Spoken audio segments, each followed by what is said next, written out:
Meucci öz cihazının prototiplərini və çertyojlarını böyük bir teleqraf şirkətinə, Western Union'un laboratoriyasına göndərmişdi ki, bəlkə onunla maraqlansınlar.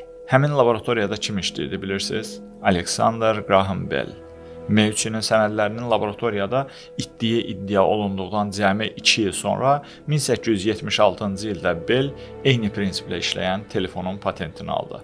Meucci Bell-ə qarşı məhkəmə iddiası qaldırdı. ABŞ Ali Məhkəməsi Meucci'nin lehinə qərar vermək üzrə idi. Lakin 1889-cu ildə haqqı tapdanan dahi İtalyan tamamilə yoxsulluq içində vəfat etdi.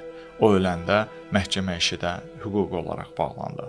Lakin tarix unutmur. 2002-ci ildə, yəni ixtiradan tam 126 il sonra ABŞ Nümayəndələr Palatası 269 nömrəli qətnamə ilə rəsmən bəyan etdi ki, telefonun ixtirasında Antonio Meucci'nin əməyi və elmi uğurları tanınmalıdır və əgər Meucci o vaxt $10 ödəyə bilsəydi, Bell heç bir patent ala bilməyəcəkdi.